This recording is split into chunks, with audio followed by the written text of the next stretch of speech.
Welcome everybody in as we set up the 2025 Huntington Beach Oilers varsity football season.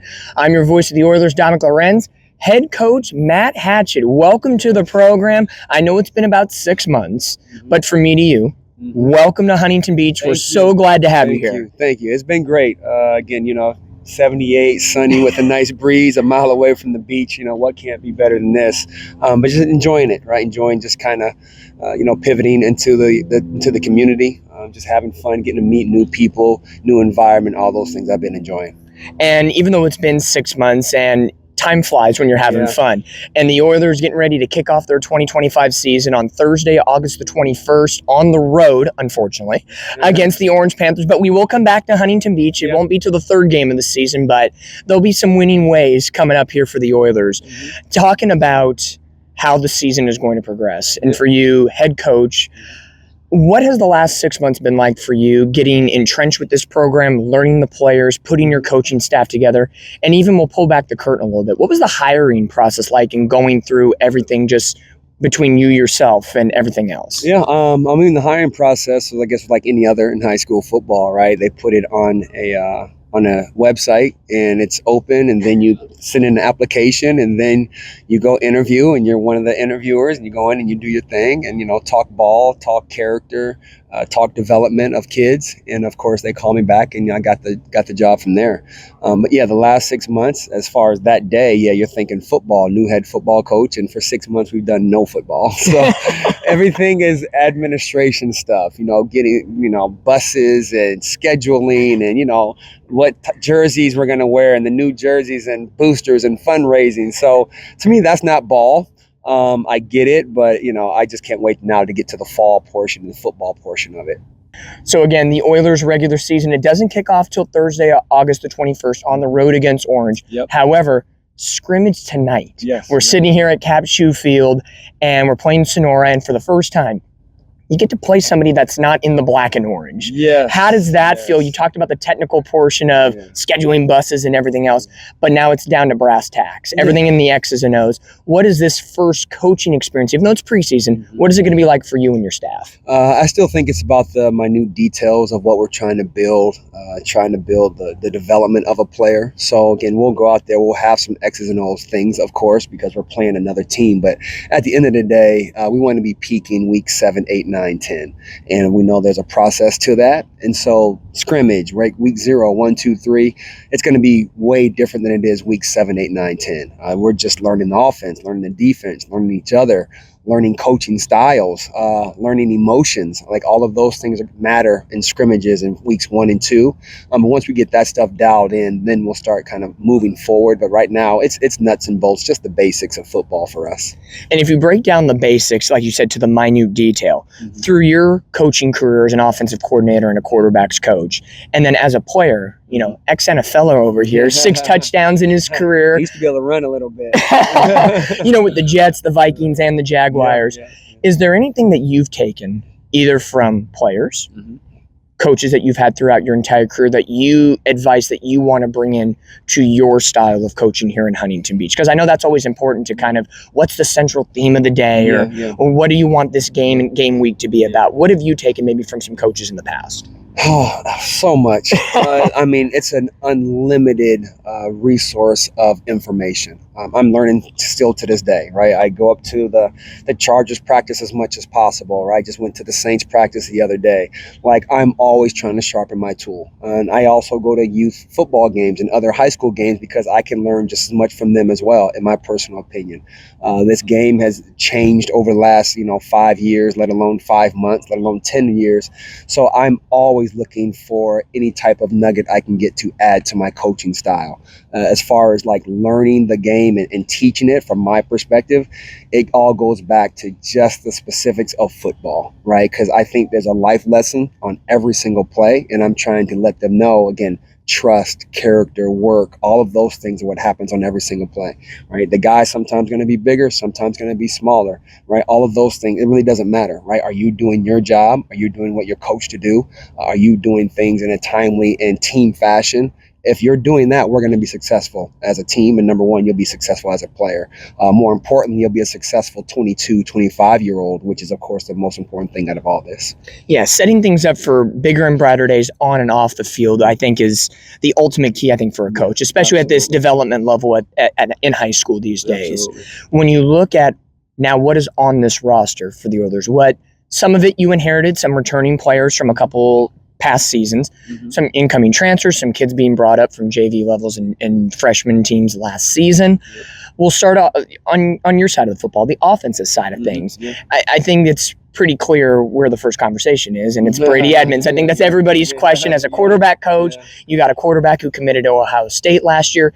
What have you seen from Brady Edmonds so far this offseason that you've really enjoyed, and maybe some things that you want to see him continuing to develop in his game? He's only a junior. Yeah. He may be as tall as a 35-year-old grown man and makes me look small, but what can he still learn as a junior? Everything. Again, he's not on the big stage yet. You have to prepare to get to the big stage. Right now, I love about him is he's committed to football, right? He's committed to getting better. He's committed to the process of it. So he understands every day is not going to be his day. Every rep is not going to be a great rep. And that's kind of hard for kids to understand nowadays, right? I'm ranked this and I'm going to this school and everybody loves me and everybody said I've been great. And I'm like, well, you're not great yet. You have potential to be great. So all of those things, I think, is what is massaging our relationship. And I think he's been, of course, open-hearted, receiving everything from me. So I think for him, the sky's the limit. But again, there's a process to get to that stage, on the big stage of Division I football and being on TV on Saturday night playing in front of millions. It's great, but you need tools in your toolbox in order to handle that situation. And right now we're just trying to give him tools for that toolbox.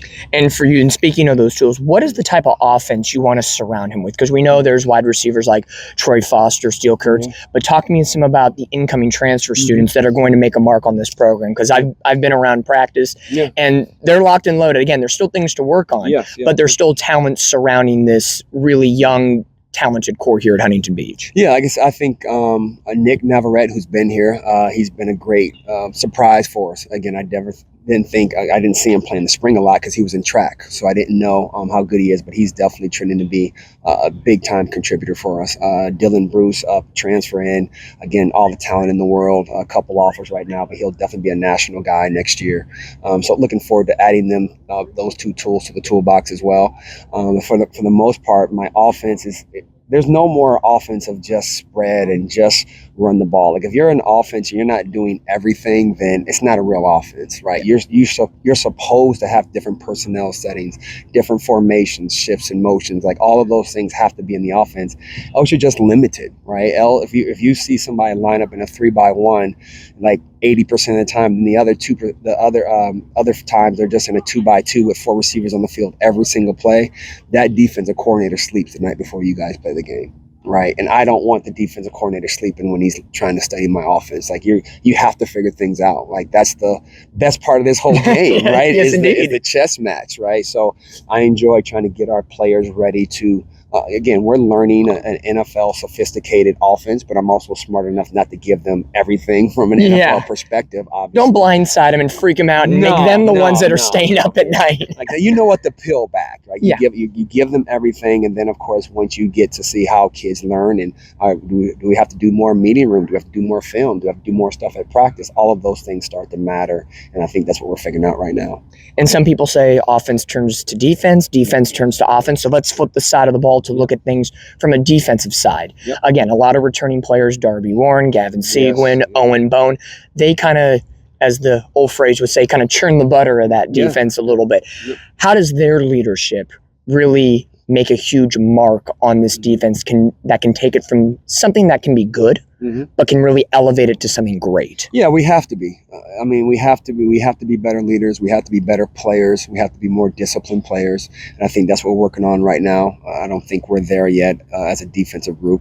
right? It's as far as the practice habits, right? If you count the practice habits, like you're understanding, okay, we have potential to do this, but they have to be consistent enough to be able to say, yeah, I feel comfortable that we're going to do that in the game all the time in this situation. And again, I'm a big situation guy, right? We can run the same defense 50 plays in a row. If the situation changes, the defense changes. So I think that's what they don't understand right now. And again, that's next level thinking. That stuff's going to take time. But again, as long as we're rolling by week 7, 8, 9, right, we'll be okay. And now overall, we're at scrimmage day. We are less than... Actually, we are 1 exact week from kickoff at Orange High School, August 21st, as the Oilers get set to take on the Orange Panthers.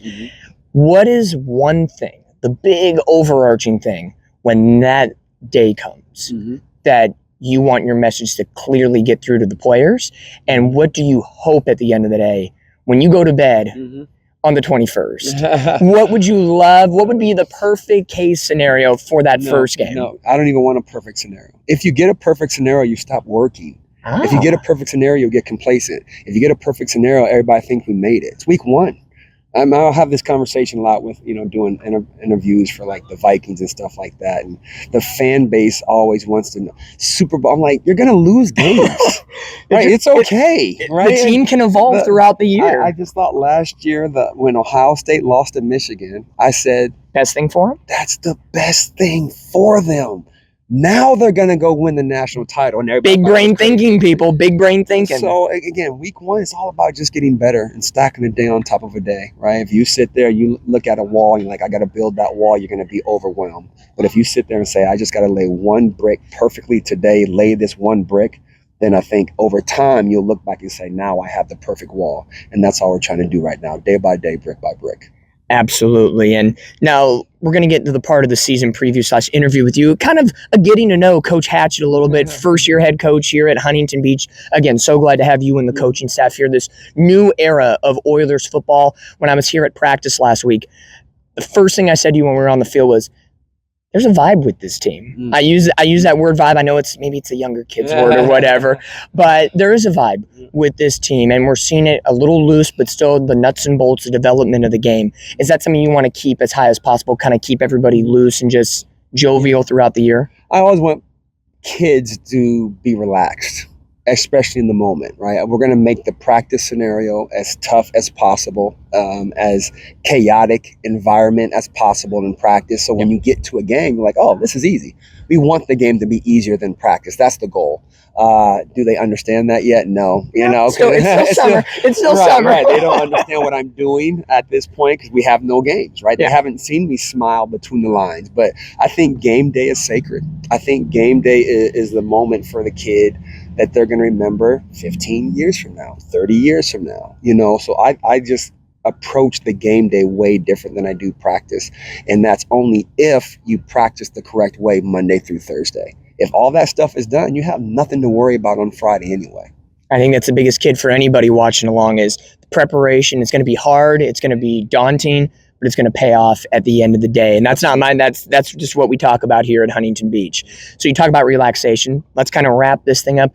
And we're going to get to know Coach Hatch a little more here. I always love rapid fire questions. So just a couple off the bat and just kind of get the feel of who Coach Hatch is here with this Huntington Beach Oilers squad. Okay. If you're stranded on a deserted island, it could be maybe tropical, depending on what your feel is. What's the one snack or meal that you got to have with you 24/7? Mac and cheese. Mac and cheese. Is it just plain mac and cheese, or is there like the extra toppings or anything special? Mac and cheese and applesauce. Ooh. Yeah. Don't ask any more questions about that. There we go. Mac and cheese and applesauce. Maybe we'll have to surprise you with that in the middle of the season or something. If there is one song or music artist that you got to have with you at all times, who is it? Right now, Drake. In the past, or over my life would be New Edition. Okay. See, a little throwback for those. I'm an R&B throwback guy for sure. There we go. We like it. So if we go from music to movies, what's the one movie you got to take that you're going to sit back and enjoy? Because I'm sure I can tell by your face there's a lot. Well, the rule is you can only have a top 5 because you can't just have one. I'll give you the top 5. The top 5 are, of course, any Rocky is in there, obviously, right? You have the movie Blow. Okay. The movie Pursuit of Happiness. See, even mid interviews, we get interviews with Coach Hatchette. Now, I'm not the only one that wants it. He's a popular guy these days, but see, the pursuit of happiness. There we go. That pursuit of happiness. I think between those three, I'm good with moving on. And then if I get a little bit deeper into the weeds of what I like, would be Social Network, the Facebook movie, stuff like that. Well, great movies. Great movies, top to bottom. Another one for you. Again, mention you were in the NFL. What is one moment that you will always remember about your NFL experience? We talked about this the other day. It's really the beginning. It was the call, because the moment in life that people dream for or wish for or work for, that moment is only a 3 to 5 second moment. That's it. Yeah. You can work 30 years, 40 years, 50 years, but the moment is boss calls you into the office. You got your promotion. You got your office overlooking the ocean. You got your $1 million bonus, whatever the moment is. And it was the moment where Denny Green called me on, I think it was April 22nd, 1997 at 3:55. And he's like, Matthew Hatchette, do you want to be a Minnesota Viking? From that moment, I understood my life's journey. And it was it's 3 to 5 seconds as he's talking, and I'm going, yeah. But that's the moment that I'll never forget. I cherish it. Rest in peace, Denny Green, who gave me an opportunity to play in the NFL, of course. But that moment made me understand so much about this journey, about this lifestyle, about life in general and how things work, because you're only going to get that moment once, maybe twice in your life. But if you're doing what you're supposed to do, right, working hard, sacrificing things, right, being disciplined, you're going to get the moment. Everybody's going to get their moment, right? But cherish the moment, right? Enjoy the moment, and then try to help other people to help them go get their moment in life. If you are able to remember the moment, date, and time, it's special to you. I think that's the greatest thing that maybe some people in this generation don't understand. Instant gratification is a big thing, but when you're able to recall those big, massive moments in your life, I think that's what gives it a little extra something at the end of the day. Yeah, because again, I'm not a big social media guy, because I think those moments aren't big enough. If you have 10 moments in a week, those moments, if the food on your plate is the big moment that week, that's not a big moment to me, right? The moment is a life-changing moment. And I think you have to grind for that. I think you have to sacrifice for that. I think you have to, blood, sweat, and tears for that. If you're not doing that for that moment, I don't think it's a rememberable moment, in my opinion. All right. Last but not least, before we put a bow on this interview, on a scale of 1 to 10, how great was this interview? It was 11. It was an 11. Absolutely. Like I said, I rock with you, my guy. You got good work ethic. So anybody with a work ethic, I rock with. Well, I'll tell you right now, we're going to have a vibe this year with Huntington Beach. If you guys are on the field, when you guys are on the field, I'll be up in the press box. If we both need a little adrenaline junkie juice, we'll just look at each other and down and be ready to roll here for this season. When you see this, I need the juice, buddy. Hey, you'll be able to hear me in the press box every game. It's going to be a great time this year for the Oilers. The 2025 season will kick off on Thursday, August the 21st, as the Oilers hit the road to take on the Orange Panthers. Don't forget, the home opener will be 2 weeks later on Thursday, September the 4th, right here at Capshew Field against the Western Pioneers. And don't forget as well, every single game, home or away, you get to listen live on hbhsathletics.mixler.com as well as casportzone.com with yours truly, Dominick Lorenz. It is going to be a fantastic season, Coach. Thanks so much for taking the time. Thank you, Black and orange looks fantastic on you. Hey, I make anything look good. Hey, absolutely. If you can do it, if you can do it, I'll do it as well. Oiler up, and we'll see you next time, and the gridiron will be waiting here for the Oilers in 2025.